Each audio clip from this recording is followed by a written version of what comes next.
Assalamualaikum warahmatullahi wabarakatuh, dan Teteh. Bagaimana kabarnya hari ini? Alhamdulillah, luar biasa, tetap semangat, Allahu Akbar. Yes, yes, yes. Oke, dan Teteh, berjumpa kembali dengan Bu Isnur Khairunisa. Hari ini kita akan belajar tema 2, subtema 1, pembelajaran 5 dan 6. Pada pembelajaran hari ini diharapkan Aa dan Teteh mampu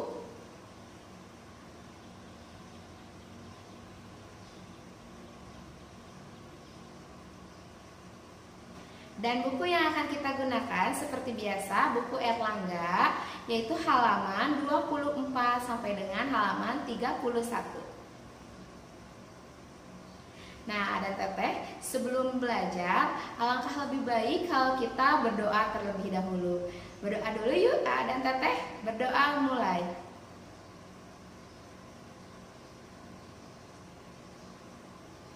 Selesai. Teteh, masih ingat operasi hitung penjumlahan?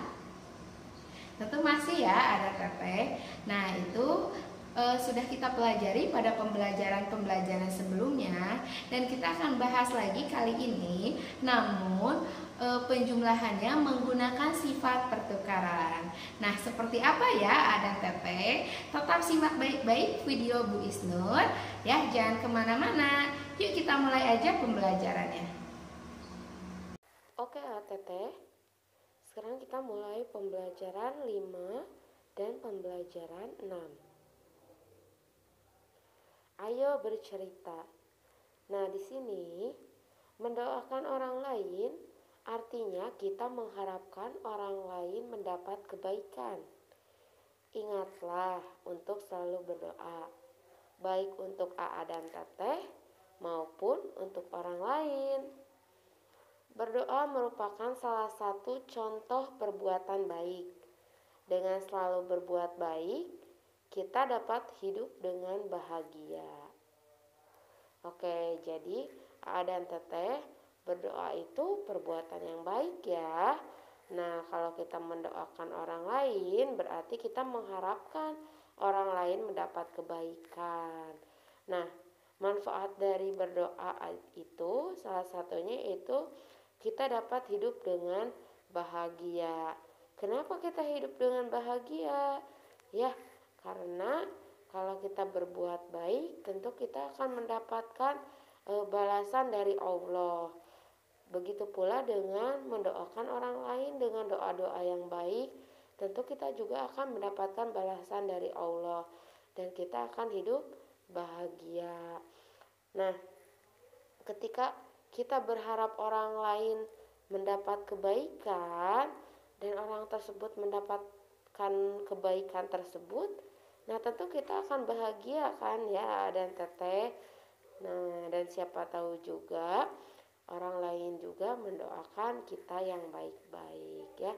Maka dari itu kita juga harus bisa mendoakan orang lain selain mendoakan diri kita sendiri. Nah, di sini pernahkah kamu mendoakan orang lain? Nah, ada Teteh, pernah mendoakan orang lain tidak? Ayo. Wah, bagus. Ada yang suka mendoakan orang lain. Ya, bagus sekali ya, dan Teteh. Ibu doakan juga dan Teteh selalu sehat dan semakin pintar. Amin.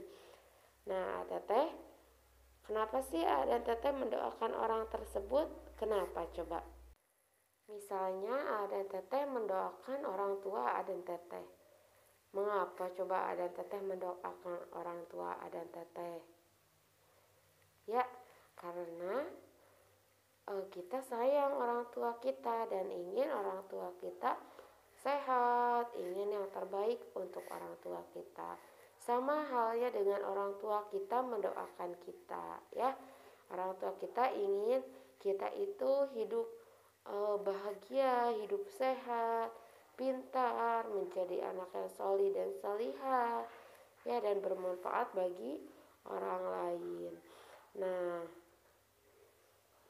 oke, di sini ada gambar ibu guru bersama bersama murid-muridnya ya. Mereka sedang mendoakan teman yang sedang sakit. Nah, mendoakan teman yang sedang sakit adalah salah satu perbuatan baik. Ketika sebelum ada pandemi corona ini juga ya, kita sering di kelas gitu ya, ada teman kita yang sakit, kan kita suka berdoa bersama ya, bersama AATT dan bersama Bapak Ibu guru untuk mendoakan teman kita yang sakit. Nah, itu juga sama, salah satu perbuatan yang baik agar teman kita yang mendapat kebaikan ya segera sembuh dari segala penyakitnya. Oke, nah ATT selain mendoakan orang lain, ada juga nih perbuatan baik yang lainnya ya. Nah, salah satunya yaitu merawat tumbuhan dengan baik. Merawat tumbuhan dengan baik merupakan salah satu bentuk sikap baik terhadap makhluk hidup ciptaan Allah ya. Banyak cara yang dapat kita lakukan untuk berbuat baik kepada makhluk hidup, diantaranya sebagai berikut. Yang pertama, berbuat baik kepada sesama manusia, misalnya ya, kita memberikan sedekah kepada orang yang kurang mampu, atau misalnya tadi kita mendoakan sesama manusia, misalnya mendoakan teman kita. Nah, itu adalah berbuat baik kepada sesama manusia. Yang kedua yaitu berbuat baik kepada hewan.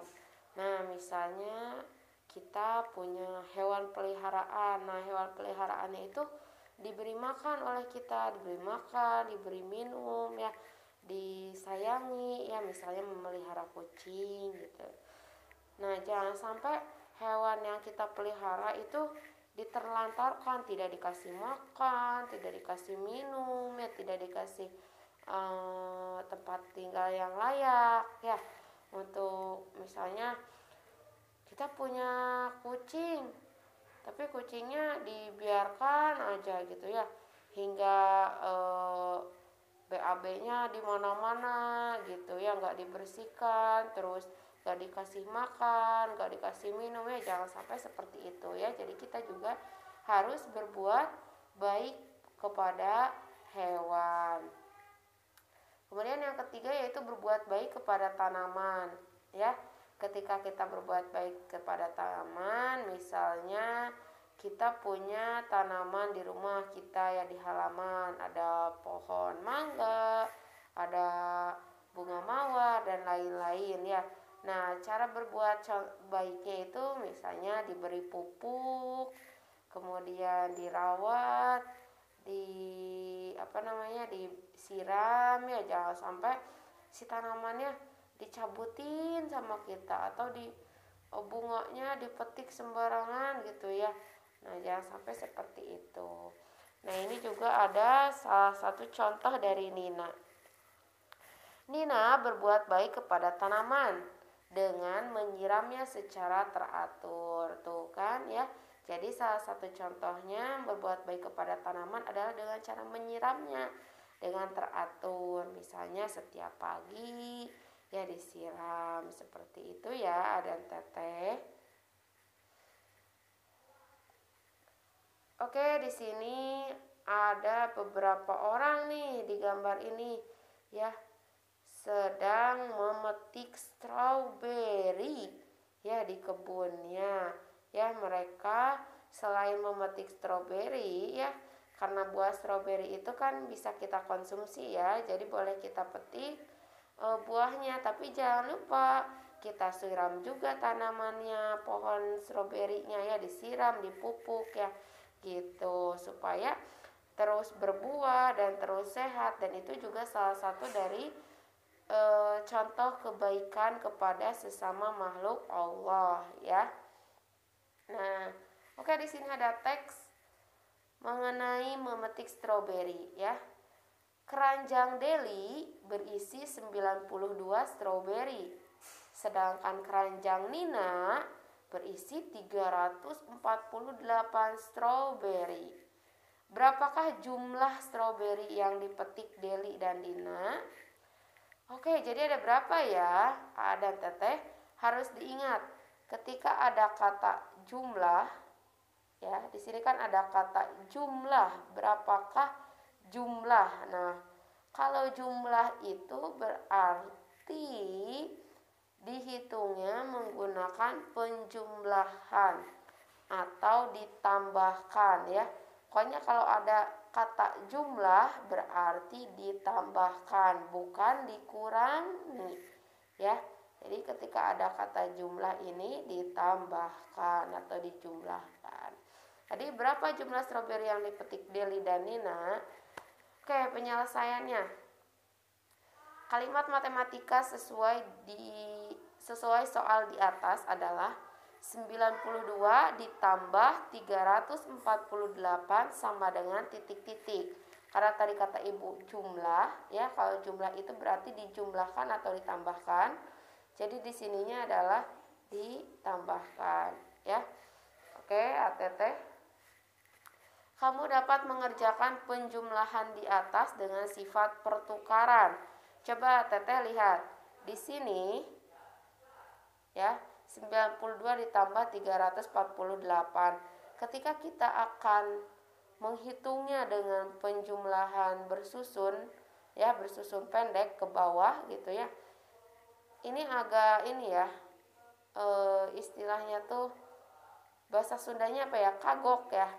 Jadi agak lebih mudah kalau bilangan awalnya itu adalah ratusan dan bilangan keduanya adalah puluhan, ya. Tapi pada soal cerita di atas bilangan pertamanya puluhan dan bilangan keduanya adalah ratusan. Nah, tapi A dan Teteh dapat mengerjakan penjumlahan di atas itu dengan sifat pertukaran. Maksudnya gimana? Seperti ini, ya. Tadi kan 92 ditambah 348. Oke, ditulis lagi di sini. Kemudian ada tanda panah.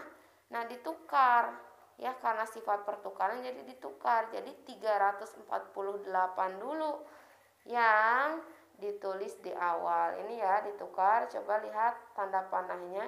Ini ditukar, ya. Kemudian barulah ditambah 92. Jadi ditukar nilai ditukar tempatnya aja, ya.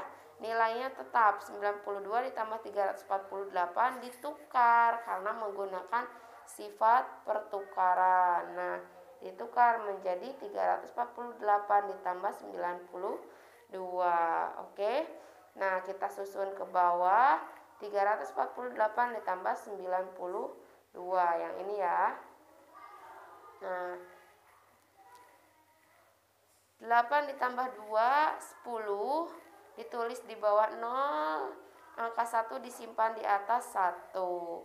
4. Oke, 1 ditambah 4 5, 5 ditambah 9 14 ditulis di bawah 4, disimpan angka 1 di atas, ya. 1 tambah 3 4. Jadi hasilnya 440. Jadi jumlah stroberi yang dipetik Deli dan Nina sebanyak 440 buah. Ingat, ya, jumlah karena tadi dijumlahkan atau ditambahkan.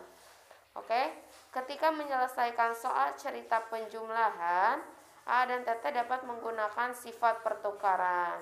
Nah, sifat pertukaran pada penjumlahan dapat digunakan untuk mempermudah penghitungan. Seperti tadi kata Ibu, ya, kalau 92 ditambah 348 bisa sih, cuma kalau disusun pendek, ya, agak ini, ya, agak kagok gitu, agak sulit. Nah, lebih enak lagi kalau ratusan dulu baru puluhan, ya, gitu. Kalau misalnya ribuan berarti enaknya ribuan dulu baru ratusan. Nah, jadi ini kita menggunakan sifat pertukaran supaya mempermudah penghitungan. Begitu, ya, Adan Teteh. Sebetulnya materi ini gampang sih, tinggal dibalikan aja tempatnya ya, pertukaran tempatnya, tapi untuk nilainya tetap ya, tidak ada yang dirubah-rubah angkanya, hanya tempatnya saja. Yang tadinya 92 ditambah 348 dibalik menjadi 348 ditambah 92. Oke, dan Teteh, alhamdulillah sudah selesai. Berikutnya yaitu soal-soal latihan. Nah, dan Teteh, alangkah lebih baik kalau Adan Teteh sering berlatih soal-soal supaya ya terbiasa ya dengan soal-soal hitungan ataupun bukan hitungan ya. Ketika kita semakin sering mengerjakan soal-soal, tentunya kita akan semakin mahir ya, dan semakin ingat mengenai materi-materinya. Nah, di sini dibuka halaman 26 ya dan Teteh. Di sana ada soal kerjakan saja nomor 2 ya dan nomor 3. Nomor 3-nya semuanya ya A, B, C ya. Itu mudah. Yang nomor 2, mengapa mendoakan orang lain dapat membuat hidup kita bahagia. Nah, kenapa bisa membuat hidup kita bahagia? Tadi sempat dibahas ya dan Teteh. Kemudian yang nomor 3, kakek sedang memanen jambu di kebun. Nina dan Adi ikut membantu kakek. Nina mengumpulkan 175 buah jambu, sedangkan Adi 140 buah jambu. Ayah dan ibu juga membantu kakek. Ibu memetik 140 buah jambu, sedangkan ayah 175 buah jambu. Bagian A, berapa jumlah jambu yang dikumpulkan Nina dan Adi? Nah, Adan Teteh hitung yang dikumpulkan oleh Nina dan Adi saja. Ya, oleh Nina dan Adi saja. Kemudian yang B, berapa jumlah jambu yang dikumpulkan ibu dan ayah? Nah, dihitung yang dikumpulkan oleh ibu dan ayah saja. Ya. Kemudian yang C, buatlah bentuk penjumlahan dengan sifat pertukaran berdasarkan soal di atas. Nah, coba ditukar ya. Kan tadi Nina dan Adi itu Nina 175. Nah, ditambah Adi 140 buah jambu. Nah, ditukar berarti Adi dulu yang 140 ditambah yang Nina 175 ya, kalau mintanya ditukar ya. Kemudian selanjutnya ayah dan ibu ya, ibu dulu kan tadi ya, ibu memetik 140 buah jambu, sedangkan ayah 175 buah jambu. Kemudian nanti ditukar ya, karena yang bagian C itu mintanya di sifat pertukaran, jadi yang ditulisnya yang ayah dulu 175, baru yang ibu 140 buah jambu ya, ditambahkan ya. Selanjutnya soal halaman 31 dan dongengnya ada di halaman 27 hingga 28. Nah, di sana di dongengnya itu Adan Teteh ceritakan kembali isi dongengnya, tapi secara singkat aja ya, dengan kata-kata Adan Teteh sendiri. Jadi singkat aja, gak usah panjang-panjang. Kemudian tuliskan juga pesannya, pesan dari dongeng itu apa ya. Begitu ya Adan Teteh. Jika ada yang masih bingung, boleh ditanyakan ke wali kelasnya masing-masing. Dan mohon maaf jika dalam penyampaian atau penulisan dari ibu ada salah kata atau salah penulisan. Terima kasih ya Adan Teteh. Alhamdulillahirrahmanirrahim, Adan Teteh, pembelajaran hari ini sudah selesai. Dan terima kasih kepada Adan Teteh yang telah ikut belajar bersama Bu Isnur. Nah, semoga bermanfaat dan mohon maaf apabila ada kesalahan dalam lisan ibu atau dalam penayangan materinya. Pesan dari Bu Isnur seperti biasa, Adan Teteh tetap semangat meskipun Adan Teteh belajarnya masih dari rumah masing-masing dan belum di sekolah. Nah, jangan lupa juga Adan Teteh sholat 5 waktu, mengaji, membantu orang tua, dan jaga kesehatan. Sampai berjumpa lagi dengan Bu Isnur pada pembelajaran 5 dan 6 berikutnya. Wassalamualaikum warahmatullahi wabarakatuh.